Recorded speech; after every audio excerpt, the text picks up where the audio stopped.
আমি পদ্মজা। পর্ব ৫৯। মাথার ওপর সূর্য নিয়ে কলসির কাছে পূর্ণা আজিতদের বাড়িতে ঢুকে। পাতলা ছিপছিপে গরম, অথচ কাছে পিতলের প্রকাণ্ড কলসি। খালি কলসির ভারে একটু বাঁকা হয়ে পড়েছে সে। পানি ভর্তি কলসি নিয়ে কি করে বাড়ি ফিরবে কে জানে। সকাল থেকে তাদের টিউবওয়েলের সমস্যা, পানি আসছে না।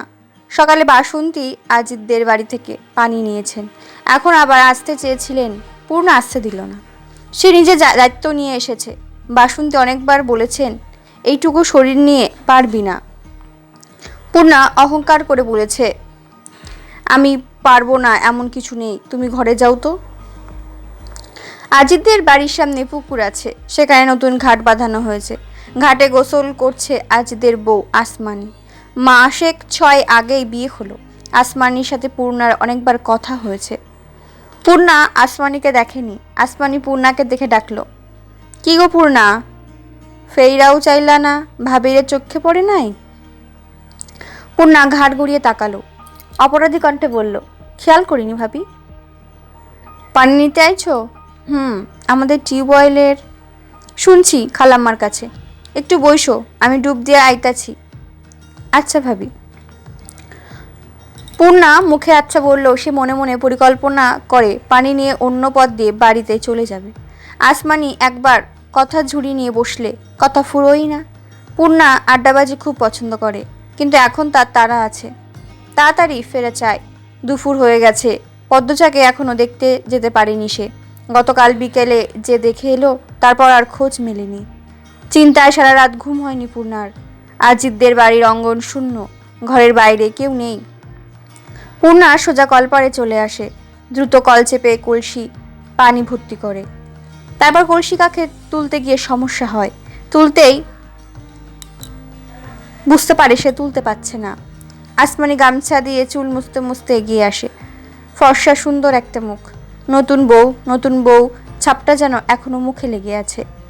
আসমানি কাছে এসে হেসে বলল, এত বড় কলসি নিবা কেমনে? খালাম্মারে পাঠাইতা। তুমি একটু সাহায্য করো। কি কও, আমি লইয়া যাবো কলসি? আমি কি তা বলেছি ভাবি? কাকে তুলতে সাহায্য করো। আসমানি ঠোঁটে হাসি নিয়ে বলল, ও, বাড়ির বউ তো শরম লজ্জা ডরেই বাইর হই না, নয়তো বাড়ি অবধি দিয়ে আইতাম। বাড়ি থেকে বের হতেই লজ্জা? ভাষার সাথে শুধু লজ্জা নাই? পূর্ণা কটাক্ষ করে বলল, ঠোঁটে তিরস্কার করা হাসি। আসমানি চোখে মুখে রং পাল্টে যায়, ফর্সা মুখ লাল হয়ে ওঠে, চোখ ছাপিয়ে জল নামে। ক্ষণমুহূর্ত পূর্ণার দিকে চেয়ে থাকে আসমানি, তারপর এদিক ওদিক দেখে পূর্ণার এক হাত চেপে ধরে চাপা স্বরে বলল, কি কইরা জানছ? পূর্ণা এক ঝটকায় আসমানির হাত সরিয়ে দিল, বলল, তোমার সাথে দেখা করার জন্য এসে জানলা দিয়ে এই নোংরামি দেখেছি। আজিত ভাই মাটির মানুষ, কত ভালো উনি, ওনাকে কেন ঠকাচ্ছ ভাবি? আসমানি স্তব্ধ হয়ে দাঁড়িয়ে থাকে, তার হাত দুটো অস্বাভাবিকভাবে কাঁপছে, চোল থেকে জলের ধারা নেমেছে। পূর্ণার দেখে মায়া হয়, সে কণ্ঠ নরম করে বলল, কাউকে বলিনি আমি। ১২-১৩ দিন যখন চেপে রাখতে পারছি, সারা জীবনও পারবো। ভালো হয়ে যাও ভাবি, আজিত ভাইকে ঠকিও না, পাপ করো না। আসমানি অশ্রুরুদ্ধকর কণ্ঠে বলল, আমারে খারাপ ভাইবো না। পূর্ণা কিছু বলল না। খারাপ কাজ করার পরেও কি করে খারাপ না ভেবে থাকা যায়? সে আসমানিকে অগ্রাহ্য করে কলসি তোলার চেষ্টা চালালো। আসমানি দ্রুত পায়ে কলসি পার ছাড়ে। পূর্ণা কলসি কাকে তুলতে সক্ষম হয়, কিন্তু তার ভার খুব বেশি, এখন কোমর মচকে যাবে বোধহয়। পূর্ণা কলপার ছাড়তেই সামনে এসে দাঁড়ায় আসমানি, চারিদিকে চোখ বুলিয়ে এক নিঃশ্বাসে বলল, কাউরে কইও না পূর্ণা, আমারে তোমার ভাই আর ঘরে রাখবো না। আমি চাই না এমন করতে। শফিক ভাই তো আমাগোর থানার পুলিশ মানুষ। আমার ছোট বোনটা ১ মাস ধইরা হারাইয়া গেছে, অনেক খুঁজছি পাই নাই। পুলিশ দিয়া খোঁজানোর ক্ষমতা তোমার বাপের নাই। শফিক ভাইরে কইছিলাম, তখন উনি কইছে ওনার সাথে। আসমানি ফোয়াতে থাকে, চোখের জলে সমুদ্র বয়ে যাবে এক্ষুনি। পূর্ণা খুব অবাক হয়, একটা মানুষ কতটা নিকৃষ্ট হলে এভাবে ছোট ভাইয়ের বউয়ের বিপদে সাহায্য করার নামে এমন কুৎসিত শর্ত রাখতে পারে? পূর্ণা রাগ হয় খুব। আসমানিকে আশ্বাস দিয়ে পূর্ণা বলল, ভাবি কেঁদো না। যে মানুষ এমন শর্ত দিতে পারে সে কখনোই কাউকে সাহায্য করতে পারে না। উনি তোমার বোনকে খুঁজবে না, কিন্তু আশা দেখিয়ে ভোগ ঠিকই করবে। আর সুযোগ দিও না, দোয়া করো শুধু তোমার বোন যেন ফিরে আসে। আসমানি শাড়ির আঁচল দিয়ে 2 চোখ মুছে বলল, জানো পূর্ণা, আমি আমার বোনের ছাড়া একটা দিনও থাকতে পারতাম না। তোমার সাথে তো 1 মাসে আরো 2 বার দেখা হয়েছে, কখনো তো বললে না তোমার বোনকে পাওয়া যাচ্ছে না। আম্মা কইছে ছেড়ি মানুষ হারাইয়া গেলেও কেউরে কইতে নাই, মানুষ ভাববো ছাড়া নিয়ে পালাইছে। আচ্ছা ভাবি, আমি আসি আজ, কালে সেসব শুনবো, অনেক কথা বলবো। আসমানি ঘাড় কাত করে সম্মতি জানালো। পূর্ণা ধীর পায়ে আজিদদের বাড়ির উঠান ছাড়ে। পথে উঠতেই দেখা হয় আজিদের মার সাথে, নাম মালেহা বানু। সাথে আবার পাশের বাড়ির বৃদ্ধা জয়তুনি বেগম রয়েছেন। বৃদ্ধার মাজা বয়সের ভারী ঈষৎ ভেঙে শরীর সামনে ঝুঁকে পড়েছে। পূর্ণাকে দেখে মালেহা বললেন, কি রে ছেড়ি, পানি নিতে আইছিলি? জি খালা। কলসির ভাড়ে দেখি সাপের লাহান বাইকা গেছল, বললেন জয়তুনু বেগম। সত্যি পূর্ণার খুব কষ্ট হচ্ছে। সে কলসি নামালো, প্রাণ ভরে নিঃশ্বাস নিল। মালেহা বললেন, বিয়ে শাদী কি করবি না? তোর বইন না আইছে, বিয়া দিব। দিবি মনে হয়। তোর লাগে হাওলাদার বাড়ির কোন এক ছেড়ার নাকি ঢলাঢলি চলে, বললেন জয়তুনি বেগম। কথা বলার ভঙ্গিটা দৃষ্টিকটু ছিল। পূর্ণার গা জ্বলে উঠল। রেগে গিয়ে বলল, আপনাকে কে বলেছে? এইসব কিচ্ছা বাতাসে ছড়ে, এমন আর করিস না পূর্ণা। গায়ের রংটা ময়লা, বয়সও বেশি, আবার তো আরেক কিচ্ছাও আছে। কয়েক বছর আগে বেজ্জতি হয়েছিলি গ্রামবাসীর হাতে, এখন আবার এমন কিচ্ছা কইরা বেড়াইলে কেউ বিয়া করবো না। এখন দেখ তোর বইনের কোনো ল্যাংড়া লুলা দেখা বিয়ে দিতে পারিনি, বললেন মালেহা। পূর্ণার মাথায় আগে মুখ চলে বেশি। সে কিছু কড়া কথা শোনাতে উদ্যত হয়, তার পূর্বেই একটা প্রিয় পুরুষ কণ্ঠ ধেয়ে আসে। পূর্ণাকে বিয়া করব না করব সেটা তো আপনারে দেখতে কয় নাই কেউ। পূর্ণা না তাকিয়ে চিনে যায় কণ্ঠটির মালিককে। বুকের বাবা জোরছাদ করে উঠল। উপস্থিত 3 জন একসাথে ঘুরে তাকায়। কিছুটা দূরে মৃদুল দাঁড়িয়ে আছে, মাথায় গামছা বাঁধা, পরনে কালো শার্ট আর নীল লুঙ্গি। রোদের আলোর গায়ে ফর্সা রংটা চিকচিক করছে। কি সুন্দর! পূর্ণা হেসে আবার চোখ ঘুরিয়ে নিল। মৃদুল মালেহাকে উদ্দেশ্য করে আবার বলল, নিজের চরকে তেল দেন। পূর্ণার গায়ের রং ময়লা আর আপনি কি পরিষ্কার? নিজের রংটা আগে দেখেন। এই ছেড়া, তুমি কই থাইকা আইছো? বাপের নাম কি তা? বললেন মালেহা। কেন, পছন্দ হয়েছে? ছেড়ি আছে, বিয়া দেবেন? ছেড়ির গায়ের রং পরিষ্কার তো? মালেহা বানু হকচুকিয়ে গেলেন। এ কেমন জাতের ছেলে, কেমন ছটফট করে! মৃদুল যেন বিরাট রসিকতা করছে, এমনভাবে হাসল পূর্ণা। মৃদুল কলসি কাখে তুলে নিল। পূর্ণাকে আদেশের স্বরে বলল, হাসি থামাইয়া হাঁটো। মালেহা বানু ও জয়তুনি বেগমকে অবাক করে মৃদুল পূর্ণা চলে যায়। কিছুটা দূরে এসে পূর্ণা প্রথম মুখ খুলল। কখন এসেছেন? কিছুক্ষণ আগে। মুখটা শুকায়া দেখতাছি কেন? আপাকে দেখেছেন আপনি? না, অন্দরমহলে ঢুকি নাই। পূর্ণা চুপ হয়ে যায়। মৃদুল বলল, এত ভার কলসি নিতে পারছো? কষ্ট হয়েছে। তো নিতে গেলে কেন? পূর্ণা আবার চুপ হয়ে গেল। মৃদুল দাঁড়িয়ে পড়ে। আর 1 মিনিট হাঁটলেই মোড়ল বাড়ি। সে পূর্ণার মুখের দিকে চোখ রেখে বলল, খুশি হও নাই? কি জন্য? পূর্ণা অবাক হয়ে জানতে চাইল। এই যে আয়া পড়ছি। পূর্ণা চোখ নামিয়ে ফেলে। মুচকি হাসে, চোখ মুখে লজ্জা ফুটে ওঠে। মৃদুলও হাসল। সে যা বোঝার বুঝে যায়। আশেপাশে অনেক গাছপালা, বড় একটা গাছের পাতায় তারা দাঁড়িয়ে আছে। গ্রামের কেউ দেখে ফেলবে, এই ভয় দুজনের কারোর মধ্যে নেই। পূর্ণার পরনের কাপড়খানি ভেজা, কলসি থেকে পানি পড়ছে বোধহয়। কিছু অংশ পেট ও এক পাশের কোমরের সাথে লেপ্টে কাপড় আছে। মাথায় ঘুমটা নেই। গাছের পাতায় ফাঁকফোকর দিয়ে এক ঝলক রোদ পূর্ণার মুখ ঘেঁষে কাঁধ ছুঁয়ে মাটিতে পড়ে। সব কিছু মৃদুলের খেয়ালে চলে আসে। সে চমৎকার করে পূর্ণাকে বলল, ঘোমটা দিয়ে পথে হাঁটবা, বুঝছো ডাগরিনী? পূর্ণা ঠোঁটে হাসি রেখেই বাধ্যের মতো হ্যাসূচক মাথা নাড়ালো। তারপর চট করে ঘোমটা টেনে নিল। মৃদুলের ডাগরিনী শব্দটা তার মন কাঁপিয়ে তুলেছে। খুশিতে উঠতে ইচ্ছা হচ্ছে। জাগরিনী বলেছে মানে তার চোখ দুটি ডাগর ডাগর, যা মৃদুলের ভালো লেগেছে, তার প্রশংসা করেছে। দুপুরে খাওয়া দাওয়া সম্পূর্ণ করে পূর্ণা তৈরি হয় হাওলাদার বাড়ি যাওয়ার জন্য। সাথে তৈরি হয় বাসন্তী, প্রেমা ও প্রান্ত। তখন মগা আসে, পূর্ণার হাতে চিঠি দিয়ে বলে, তোমার বইন দিছে। চিঠি হাতে নিয়ে পূর্ণা মনে মনে ভয় পেল। আপা চিঠি কেন পাঠাবে? অজানা আশঙ্কায় পূর্ণার বুক ধুকপুক করতে থাকে। মগা চলে যায়। পূর্ণা চিঠি খোলে। আদরের বোন, তুই আমাকে সবচেয়ে বেশি ভালোবাসিস আমি জানি, আমার সব কথাও মানিস, মাঝে মাঝে ফাঁকিবাজিও করিস, তবে এখন আমি তোকে যা করতে বলবো একদম অমান্য করবি না, এটা আমার অনুরোধ। যতদিন না আমি আসছি বা চিঠি লিখছি একদম এই বাড়িতে আসবি না। কেউ যদি বলে আমি পাঠিয়েছি তোকে আনতে, তাও আসবি না। চোখ কান খোলা রাখবি, প্রেমাকে দেখে রাখবি। আমি ভালো আছি, পায়ে একটু আরাম পেয়েছি, একদম চিন্তা করবি না। আমি খুব দ্রুত আসবো। কেন নিষেধ করছি আসতে তা নিয়ে মাথা ঘামাস না। আমি একদিন তোকে সব বলবো। এখন আমার কথাটা রাখ, এ মুখও হোস না। আমি ভালো আছি। আবার ভাবিস না আমি কোনো বিপদে আছি। শুনবি কিন্তু আমার কথা। আমার কথা অমান্য করলে আমার সঙ্গ আর পাবি না, মনে রাখবি। খাওয়া দাওয়া করবি ঠিক মতো, নামাজ পড়বি, ঘরের কাজকর্মে হাত লাগাবি। ইতি, তোর আপা। লেখাগুলো এলোমেলো, অগোছালো, মনে হচ্ছে তাড়াহুড়ো করে লিখেছে, অথবা অনেক কষ্টে এক একটা অক্ষর লিখেছে। কপালে ছড়িয়ে থাকা এক গাছি চুল কানে গুজে পূর্ণা আবার চিঠিটা পড়ল। পড়ার পর এতটুকু নিশ্চিত হয়েছে তার মন ভালো নেই, বড় বিপদে আছে। আমি পদ্মজা, পর্ব 60।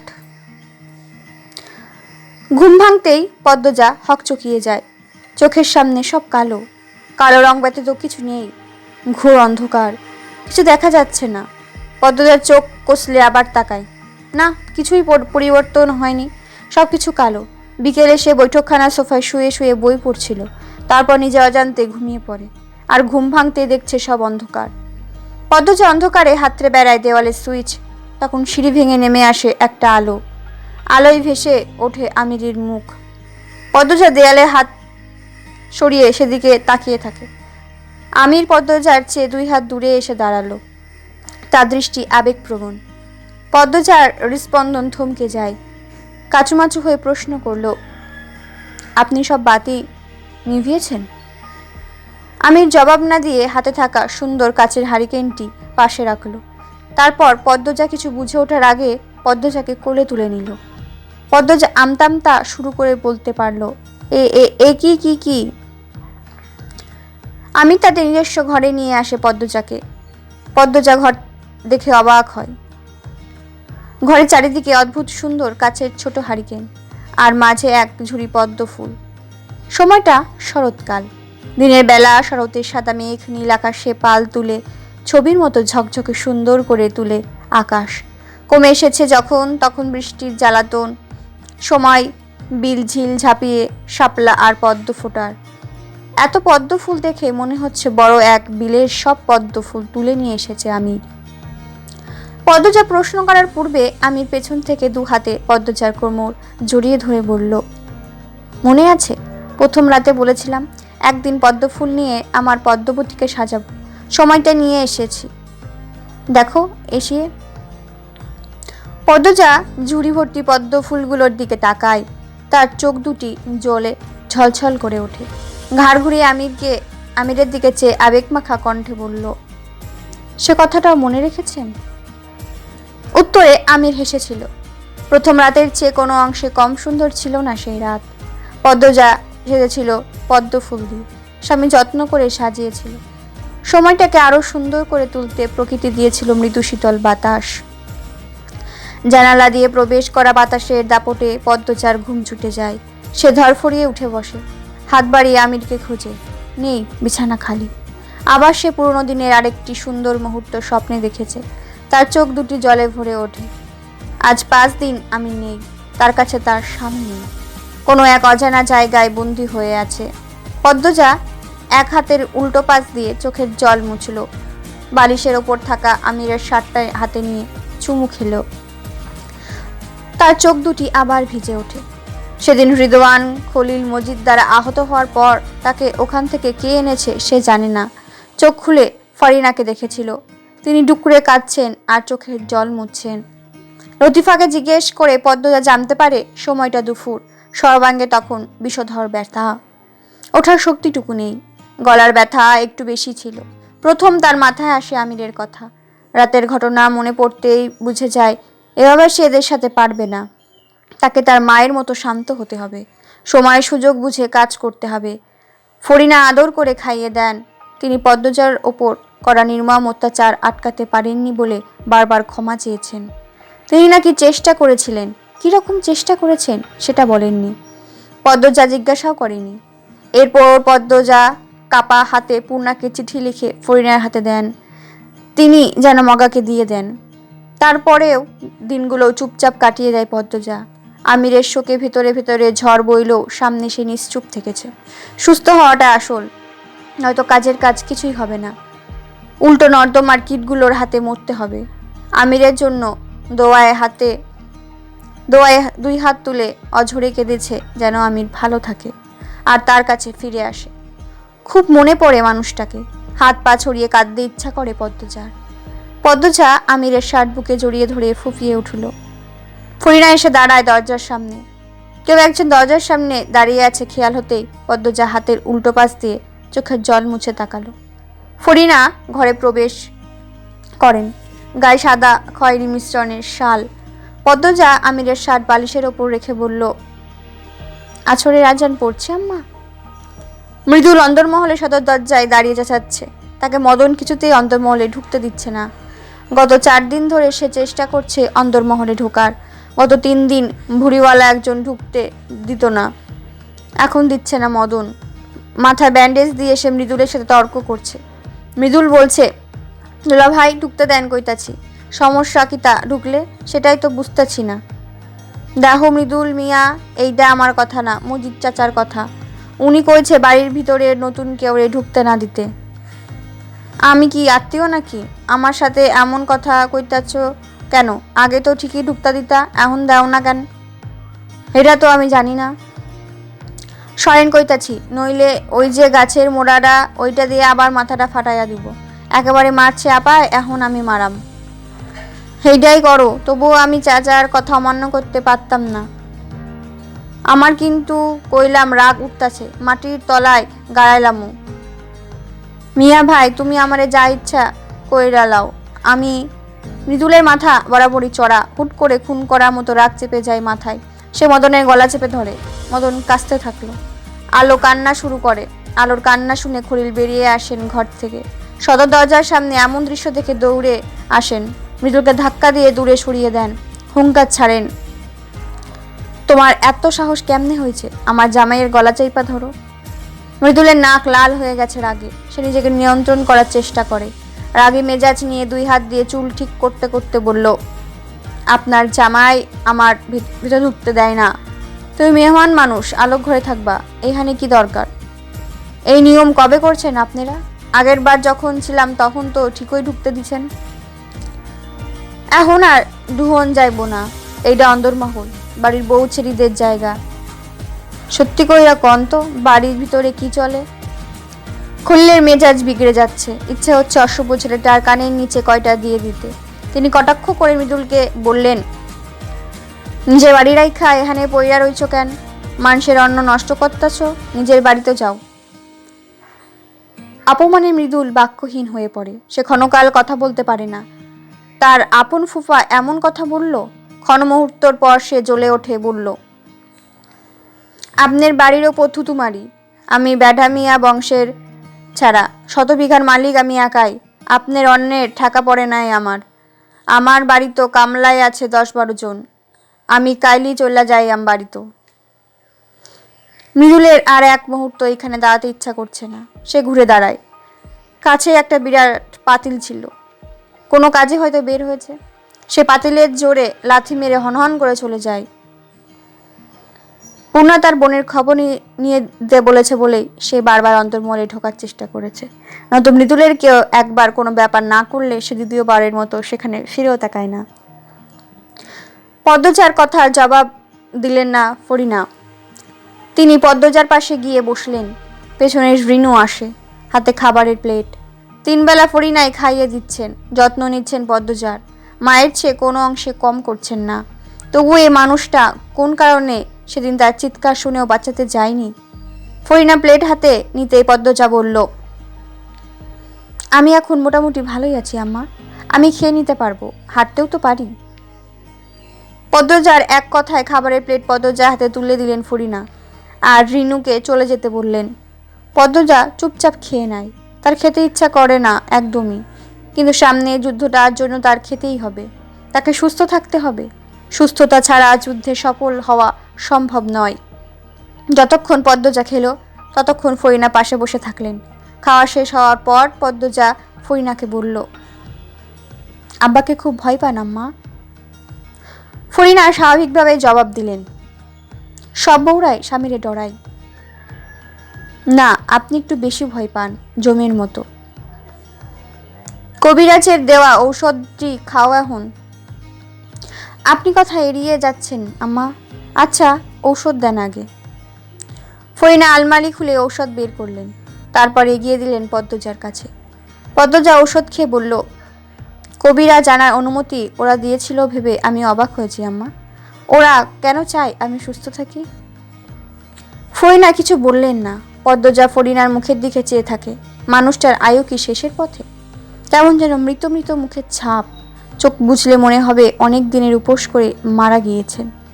পদ্মজার মায়া হয় মানুষটার জন্য। কোন দুঃখে তিনি ধুকে ধুকে মরছেন।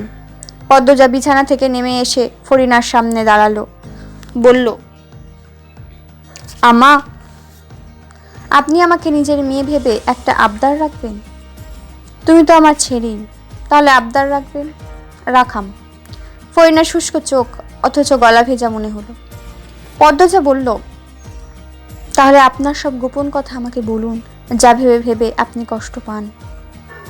ফরিনা 2 হাতে পদ্মজার 2 হাত মুঠোয় নিয়ে চুমু খান। এক ফোঁটা চোখের জল পড়ে পদ্মজার হাতে। মমতাময়ী স্পর্শ পদ্মজার শরীরের লোম খাড়া হয়ে যায়। ফরিনা বললেন, তার আগে কও, আমি সব কওয়ার পর তোমারে যা করতে কয়াম তাই করবা তুমি। পদ্মজা অপলক নয়নে ফরিনার চোখের দিকে তাকিয়ে থাকে। কি করতে বলবেন তিনি?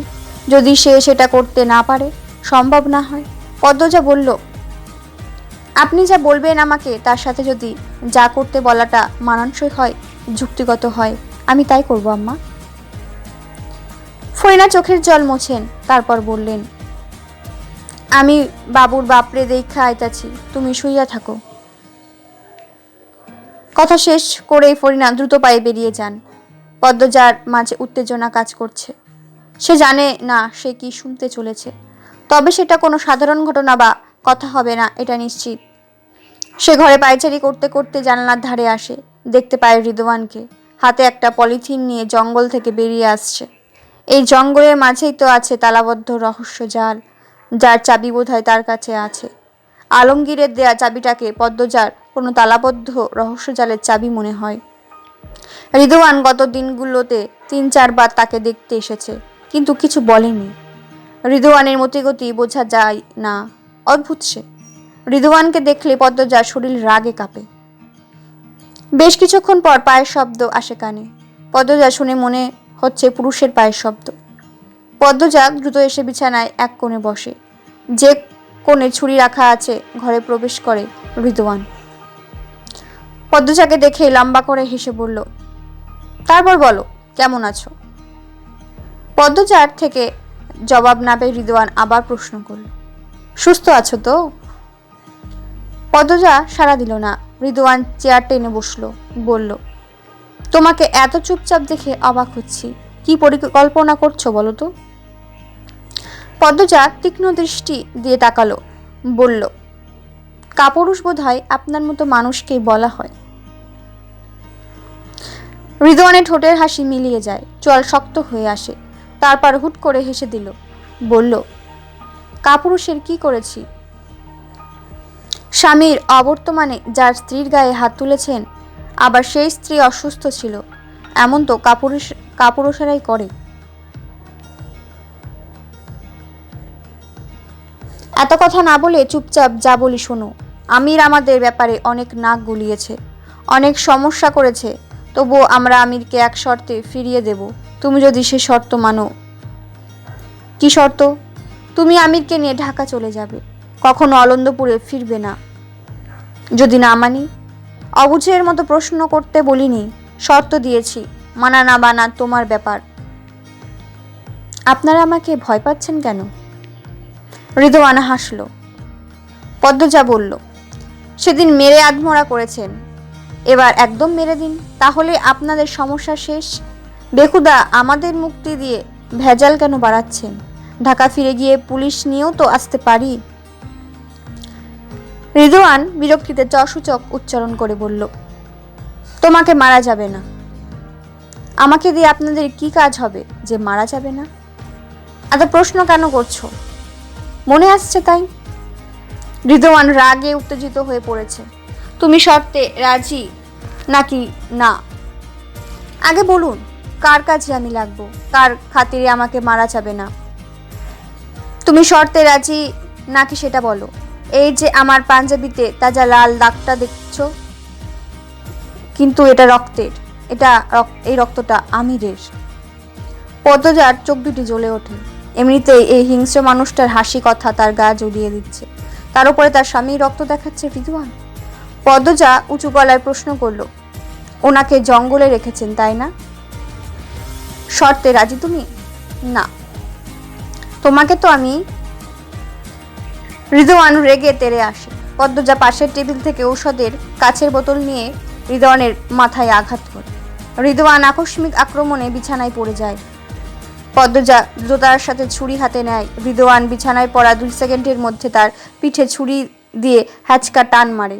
রিদওয়ান আর্তনাদ করে উঠল। পাঞ্জাবি ছিঁড়ে ছুরির আঘাত শরীরের মাংস অবধি চলে গিয়েছে। সুযোগ পদ্মজার হাতের মুঠোয়, সে সেই সুযোগ হারাবে না। এতদিন সে এদের মানুষ ভেবে এসেছে, অথচ এরা মানুষরূপী শয়তান।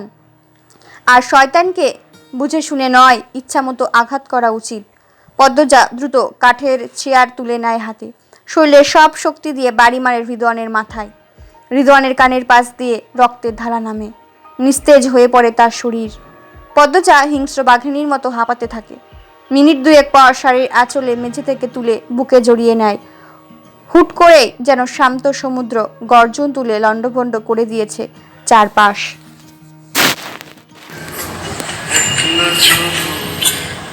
তবে একলা চলো, একলা চলো, একলা চলো, একলা চলো, যদি তোর ডাক শুনে কেউ না আসে, তবে একলা চলো রে।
আমি দূর হতে তোমারেই দেখেছি, আর মুগ্ধ হয়ে চোখে চেয়ে থেকেছি।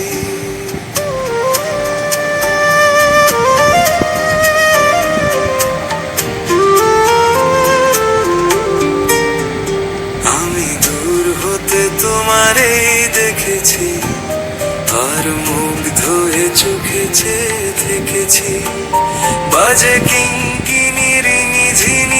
তোমারে যে চিনি চিনি মনে মনে কত ছবি এঁকেছি, আমি দূর হতে তোমারেই দেখেছি, আর মুগ্ধ হয়ে চোখে চেয়ে থেকেছি।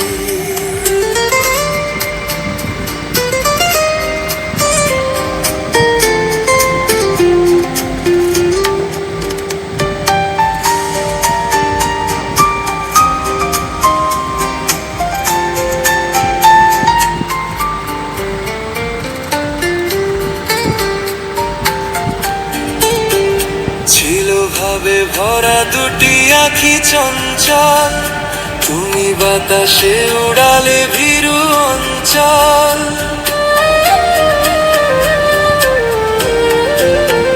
ছিল ভাবে ভরা। আমি পদ্মজা, পর্ব 61। ফরিনা পদ্মজার ঘরে প্রবেশ করে ঘাবড়ে গেলেন। বিছানায় রক্তাক্ত দীর্ঘদেহী একজন পুরুষ সংজ্ঞাহারা হয়ে পড়ে আছে, নাকি মরে গেছে। ফরিনা শিউরে ওঠেন। পদ্মজা ফরিনাকে এক নজর দেখে জগ থেকে গ্লাসে জল নিয়ে ঢকঢক করে পান করল। ফরিনার মনে হচ্ছে বিছানায় পড়ে থাকা রক্তাক্ত পুরুষ মানুষটি রিদওয়ান। যখন শতভাগ নিশ্চিত হলেন এটা রিদওয়ান, মানে তীব্র একটা ভয় চেকে বসে। তিনি নিঃশ্বাস আটকে পদ্মজার কাছে ছুটে আসেন, চাপা স্বরে বললেন, রিদু কি মইরা গেছে? পদ্মজা তাৎক্ষণিক জবাব দিতে পারল না। সময় নিয়ে ধীরে সুস্থে বলল, মরেনি বোধ হয়, তবে বেশিক্ষণ হয়ে থাকলে মরে যাবে। পদ্মজার তরঙ্গহীন গলার স্বর ফরিনার ভয়ের মাত্রা বাড়িয়ে দিল। তিনি পদ্মজাকে আচমকা বুকের সাথে জড়িয়ে ধরলেন। পদ্মজা থতমত খেয়ে গেল। ফরিনার হৃৎপিণ্ডের কাঁপুনি টের পায় সে। ফরিনা অস্থির হয়ে বললেন, ও মা। পদ্মজা ফরিনার বুক থেকে মাথা তুলে বলল, কি হয়েছে আম্মা? ফরিনার চোখের দৃষ্টি অস্থির। তিনি ঢোক গিলে বললেন, তুমি পালাইয়া যাও, আর আইবা না, রুম্পার মতো চইলা যাও। আম্মা, ওরা আমাকে মারবে না, রিদওয়ান ভাইয়া বলেছে। মিছা কথা কইছে। আম্মা, আপনি এমন করছেন কেন? ফরিনা দ্রুত সংজ্ঞাহীন রিদওয়ানকে চাদর দিয়ে ঢেকে দিলেন। তারপর বললেন, তুমি পালাইয়া যাও, তোমার আব্বা এই শকুনের বাচ্চা আমার নিষ্পাপ কলিজার টুকরা বাবুরে মাইয়া ফেলবে কিন্তু। জুতোর ছপছপ আওয়াজ শুনে ফরিনা থমকে যান। একরকম আওয়াজ মজিদের জুতোই হয়, মনে হয় জুতার পানি নিয়ে হাঁটছে। তিনি আতঙ্কে চোখ দুটো বড় বড় করে তাকালেন। মজিদ তো ঘরে ছিল না, কখন চলে এলো? আর যতক্ষণ মজিদ ঘরে থাকে ততক্ষণ ফরিনাকেও ঘরে থাকতে হয়। তিনি পুরোপুরি নিশ্চিত মজিদ এখন পদ্মজার ঘরে আসবে আর রিদওয়ানকে দেখে ফেলবেন। তিনি পদ্মজার আলমারি খুলে তালা চাবি বের করলেন। একটা ঝড় থামতেই যেন আরেকটা ঝড় শুরু হয়েছে। পদ্মজা ফরিনার উদ্বিগ্ন হয়ে জিজ্ঞেস করলেন, আমা, কিন্তু কি? বাবু মানে ওনাকে মেরে ফেলেছে মানে?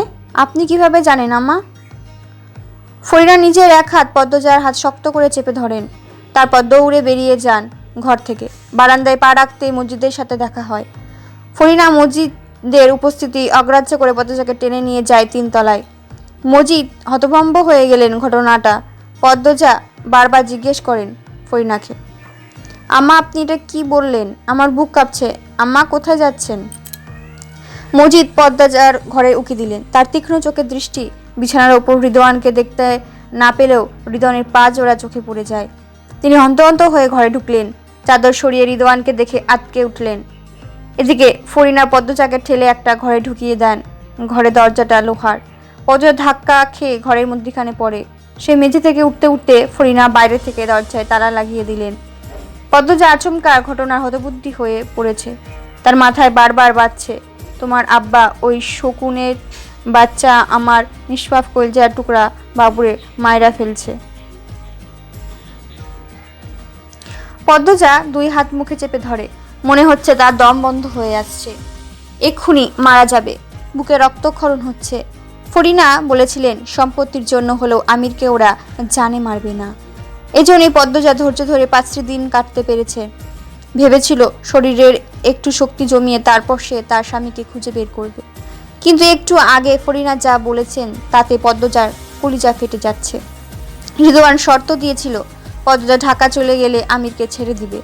পদ্মজা তাই মানত, শুধু না করে আরেকটু কথা বের করতে চেয়েছিল সে। আর আগেই রিদওয়ানের আক্রমণ করতে উদ্যত হয়, আর পদ্মজাও আঘাত করে বসে। 5 দিনের সব ধৈর্য, পরিকল্পনা ওলটপালট হয়ে গেল ফরিনার এক কথায়। পদ্মজা দরজায় থাপ্পড় দিয়ে ডাকলো, আম্মা, আম্মা, কেন আটকালেন আমাকে? দরজা খুলুন। আম্মা, আপনার ছেলের কি হয়েছে? কি বললেন আম্মা?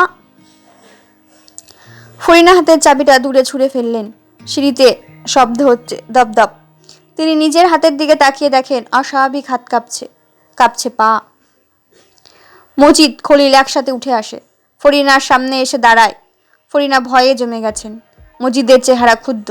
তিনি রাগে গজগজ করতে করতে প্রশ্ন করলেন, রিদওয়ানকে পদ্মজা আঘাত করেছে? ফরিনা কিছু বললেন না। মজিদের গলার স্বর শুনে পদ্মজা চুপ হয়ে যায়। ফরিনা এলোমেলো দৃষ্টি নিয়ে কাঁপছে। খলিল বললেন, ভাবিয়ে জিগাও, কেন? এই ছেড়ি ছাড়া আর কারো এত সাহস আছে?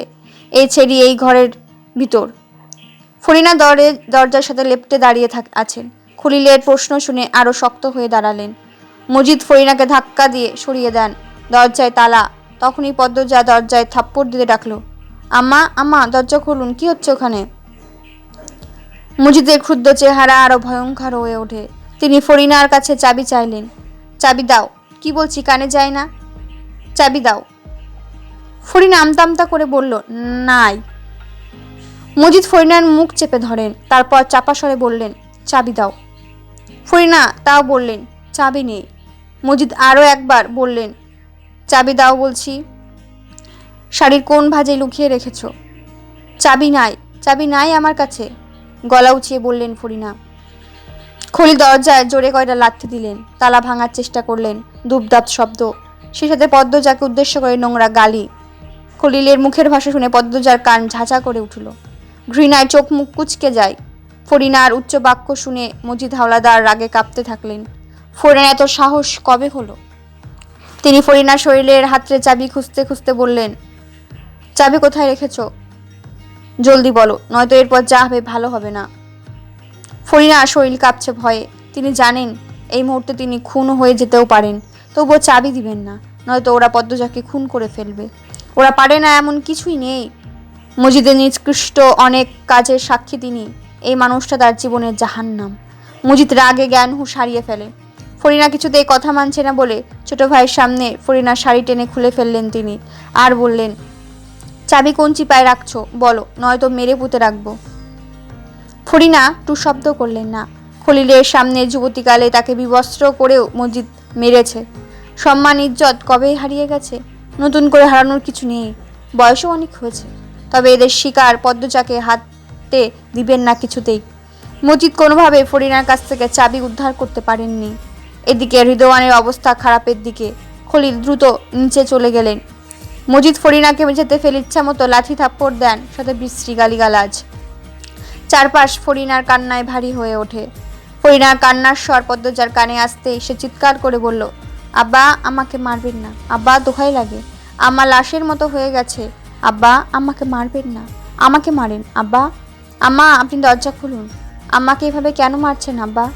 আপনি তো অলন্দপুরের ফেরেশতা ছিলেন আব্বা, আপনার এমন রূপ কেন? আম্মা, দরজা খুলুন আব্বা, আম্মা খুব কষ্ট পাচ্ছে, অনুরোধ করছি, আর মারবেন না। বাইরে ফরিনার কান্না, ঘরের ভেতরে পদ্মজার কান্না, আর দরজা এলোপাথারি থাপ্পড়ের আওয়াজ। সব মিলিয়ে চারপাশ যেন চূর্ণ বিচূর্ণ হয়ে যাচ্ছে। খলিলের ডাক শুনে মজিদ চলে গেলেন, কিন্তু যাওয়ার পূর্বে ফরিনার পেটে বড় একটা লাথি বসিয়ে দিলেন। সঙ্গে সঙ্গে ফরিনার মুখ দিয়ে বমি বেরিয়ে আসে। মজিদ চলে যাওয়ার মিনিট দুয়েক পর লতিফা দৌড়ে আসে। সিঁড়ি দিয়ে ওঠার সময় সে 2 বার হোঁচট খেলো। তারপর ফরিনার মাথা নিজের কোলে নিয়ে কেঁদে বলল, খালাম্মা, আপনি কেন খালুর বিরুদ্ধে গেলেন? ও খালাম্মা, কথা কন খালাম্মা। লতিফার ব্যাকুল কণ্ঠস্বর শুনে পদ্মজা আরো জোরে থাপ্পড় দিয়ে দরজায় বলল, লুতুবুবু, আমার কি হয়েছে? লুতুবুবু, দরজা খুলো। ও লুতুবুবু। ফরিনা স্পষ্ট স্বরে লতিফাকে বললেন, তোর খালু চইলা গেছে? হ্যাঁ গেছে। বাড়ি থেকে বাইর হয়েছে? ফরিনার কণ্ঠ নিভে আসছে। লতিফা ফরিনার মাথায় সাবধানে মেঝেতে রেখে বারান্দা থেকে উকি দিলেন। মজিদ, খলিল, মদন আর বাড়ির দারোয়ান মিলে গরুর গাড়ি দিয়ে রিদওয়ানকে নিয়ে যাচ্ছে। গেটের কাছাকাছি চলে গেছে। সে ফরিনাকে এসে বলল, বাইর হইয়া গেছে খালাম্মা। দরজা এলোপাথারি থাপ্পড় দিচ্ছে, বিকট শব্দ হচ্ছে। ফরিনা আঙুলের ইশারায় ডান দিকে দেখিয়ে বললেন, ওইখানে খুঁজা দেখ, চাবি পাবি একটা, দরজাটা খুলে দে। লতিফা ফরিনার কথা মতো চাবি খুঁজল, পেয়েও গেল। তারপর দরজা খুলতে পদ্মজা হুড়মুড়িয়ে বের হয়। ফরিনাকে দেখে তার হাত পা ঠান্ডা হয়ে আসে। গায়ে শাড়ি নেই, পেটিকোটে হাঁটু অবধি তোলা, মিষ্টি রঙের ব্লাউজে রক্তের দাগ, নাক দিয়ে রক্ত ঝরছে, 2 চোখ ফুলে গেছে, হাতে পায়ে জখম। বয়স্ক মানুষটাকেও ছাড়েনি। পদ্মজা হাঁটু গেড়ে বসে ফরিনাকে জড়িয়ে ধরে কাঁদল। আম্মা, আপনি কেন চাবিটা দিলেন না? এরা মানুষ, নিজের বুকে কেউ এভাবে মারে? লুতুবাবু, আমাকে ধরো। লতিফা ফুফিয়ে কাঁদছে। সে কাঁদতে কাঁদতে বলল, পদ্মজা, তুমি কিচ্ছু জানো না, খালু এমনই মারে। এখন ধরো আম্মাকে। লতিফা, পদ্মজা দুজন মিলে ফরিনাকে ধরে ধরে 3 তলা আরেকটা ঘরে নিয়ে যায়। যে ঘরটি প্রথম রুম্পা ছিল, তারপর রানী। নিচতলা অবধি নিয়ে যাওয়া সম্ভব নয়। ফরিনা মেঝেতে পা সোজা করে ফেলতে পারছে না, চোখ দুটি বারবার বুজে যাচ্ছে। পদ্মজা একটা অদ্ভুত অনুভূতি অনুভব করছে, যেমনটা তার মায়ের মৃত্যুর আগে অনুভব হয়েছিল। পদ্মজার গা কেঁপে ওঠে, চোখ ছাপিয়ে জল নামে। মনে মনে কেঁদে বলল, আল্লাহ, কেন আমার সাথে এমন হচ্ছে? কিসের পরীক্ষা নিচ্ছ তুমি? আমার চারপাশ এত নির্মম কেন? কোথায় আছো আম্মা? কোথায় আছেন পারিজার আব্বু? আমি ভীষণ একা, ভীষণ। পদ্মজার হিচকি উঠে গেল। সে ঢোক গিলে নিজেকে সামলাল। ফরিনার যত্ন নিতে হবে তার। ফরিনাকে বিছানায় শুইয়ে দিতেই তিনি থেমে থেমে বললেন, আমার কই মাছের জান, আমি মরতাম না। তুমি পলাইয়া যাও।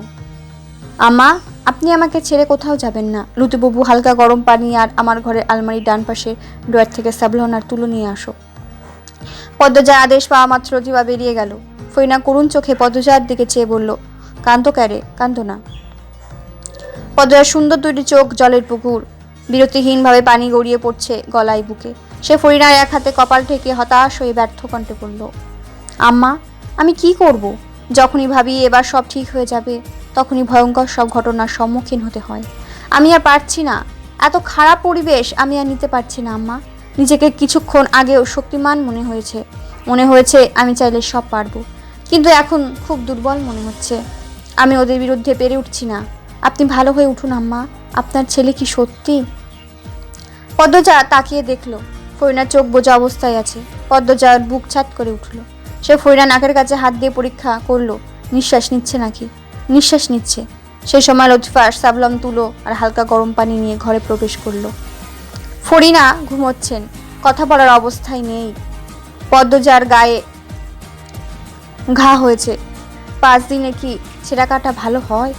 শীতের কারণে উল্টো আরো কষ্ট বাড়ে। পায়ের অবস্থা যা তা, তাতে অবশ্য যায় আসে না পদ্মজার। সে অস্থির হয়ে আছে, বুকে এক ফোঁটাও শক্তি নেই। রিদওয়ান দুপুরের জঙ্গল থেকে ফিরেছিল। পদ্মজার ধারণা আমি জঙ্গলের কোথাও বন্দি আছে, অথবা লাশটা হলেও আছে। ভাবনাটা পদ্মজার মাথায় আসতে সে দ্রুত মাথা চেপে ধরে বিড়বিড় করে, না, আমি কি ভাবছি? কিছু হয়নি, কারো কিছু হয়নি, সবাই ভালো আছে। সে লতিফার দায়িত্বে ফরিনাকে রেখে নিচতলায় নেমে আসে।